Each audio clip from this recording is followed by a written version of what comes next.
नमस्कार मित्रों, खेल और खिलाड़ियों की आवाज़ खेल पथ में आपका हार्दिक स्वागत है। दोस्तों, कभी उत्तर प्रदेश दूसरे राज्यों के लिए खेलों में नज़ीर हुआ करता था, लेकिन आज इस राज्य की स्थिति खेलों के लिहाज से बदतर हो चुकी है। खेल निदेशक आरपी सिंह कहते हैं कि प्रशिक्षकों का मामला चूंकि अदालत में विचाराधीन है, लिहाजा जैसे ही अदालत की रोक हटेगी प्रशिक्षकों की नियुक्ति कर दी जाएगी। सवाल ये कि अदालत मामले को सुलझा तो सकती है, लेकिन अमल खेल निदेशालय को ही करना है। जबकि इस मामले में न सिर्फ हीला हवाली बरती जा रही है, बल्कि जैम पोर्टल के माध्यम से प्रशिक्षकों की नियुक्ति की हठधर्मिता अपनाई जा रही है। यही वजह है कि उत्तर प्रदेश में तय 450 प्रशिक्षकों की जगह फिलवक्त 156 प्रशिक्षक कार्यरत हैं। प्रशिक्षकों की कमी से उत्तर प्रदेश का हर जिला जूझ रहा है। मार्च 2020 में निकाले गए 377 प्रशिक्षकों में कुछ प्रशिक्षकों ने जैम पोर्टल के माध्यम से नौकरी स्वीकार ली है, लेकिन लगभग 250 प्रशिक्षक ठेका प्रथा से प्रशिक्षण देने को कतई तैयार नहीं है। यही वजह है कि उत्तर प्रदेश में प्रशिक्षकों की लगातार कमी बनी हुई है। मैदान हैं, मैदानों में प्रतिभाएं जाती हैं, लेकिन प्रशिक्षक न होने के चलते या तो वह सीनियर खिलाड़ियों से खेलों के गुण बातें सीखती हैं या फिर शारीरिक व्यायाम करके घर पुनः वापस चली आती हैं। प्रशिक्षकों की समस्या का निदान करना खेल निदेशालय के हाथ में, लेकिन खेल निदेशालय प्रशिक्षकों की समस्या का निदान करने की बजाय अंतर्राष्ट्रीय खिलाड़ियों, राष्ट्रीय खिलाड़ियों के नाम पर मुख्यमंत्री को गुमराह कर रहा है। जो भी हो, उत्तर प्रदेश के हर जिले के साथ ही राजधानी लखनऊ के मैदानों का भी बुरा हाल है। हम आपको बता दें कि केडी सिंह बाबू स्टेडियम में 17 प्रशिक्षकों की जगह है, लेकिन फिल वक्त यहाँ 7 प्रशिक्षक ही सेवाएं दे रहे हैं।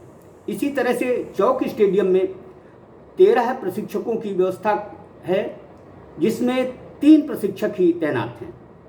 विजंत खंड स्टेडियम में 6 की जगह 4 प्रशिक्षक, तो विनय खंड मिनी स्टेडियम में 3 की बजाय 1 ही प्रशिक्षक कार्यरत है।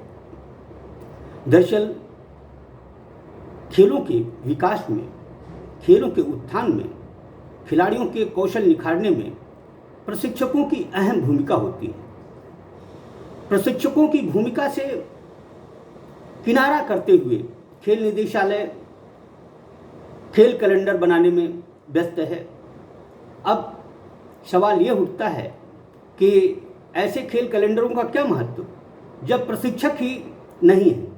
देखा जाए तो खेल निदेशालय उत्तर प्रदेश में विभागीय नियमित प्रशिक्षकों और अधिकारियों की संख्या 209 है, लेकिन सिर्फ 139 पद ही खाली हैं। मैं खेल निदेशक से पूछना चाहता हूं कि क्या इन पदों की भर्ती प्रक्रिया चालू करने में भी हाई कोर्ट की रोक है। दरअसल खेल निदेशक चाहते ही नहीं कि प्रशिक्षक, सहायक प्रशिक्षक, क्रीड़ाधिकारी, उप क्रीड़ाधिकारियों की नियुक्ति हो।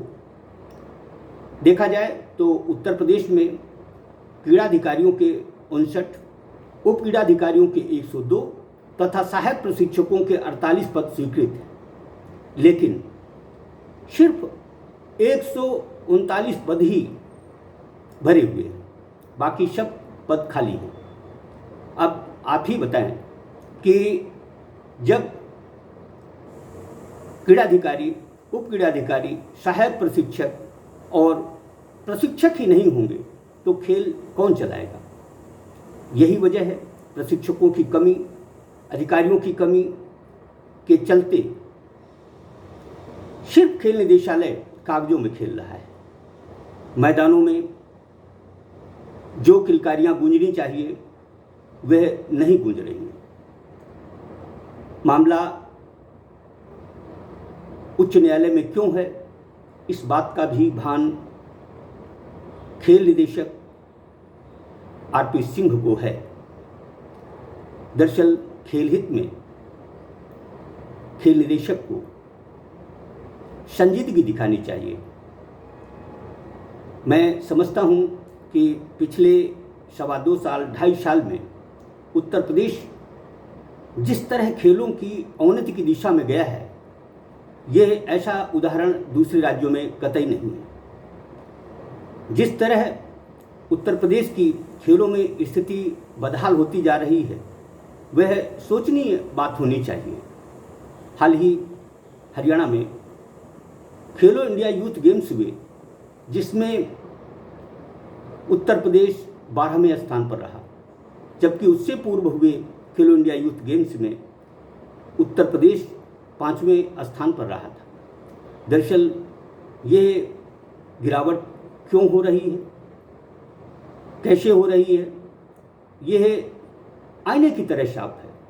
यह बात अलग है कि प्रशिक्षकों की कमी दूर करने की बजाय खेल निदेशालय कागजों में खेलने में दिलचस्पी ले रहा है।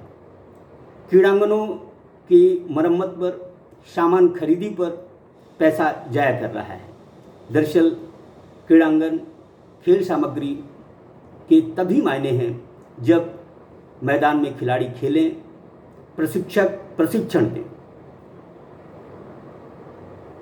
खेल निदेशालय को इस दिशा में गंभीर प्रयास करने चाहिए। अदालत में मामला लंबित है, ये सच है, लेकिन यदि खेल निदेशक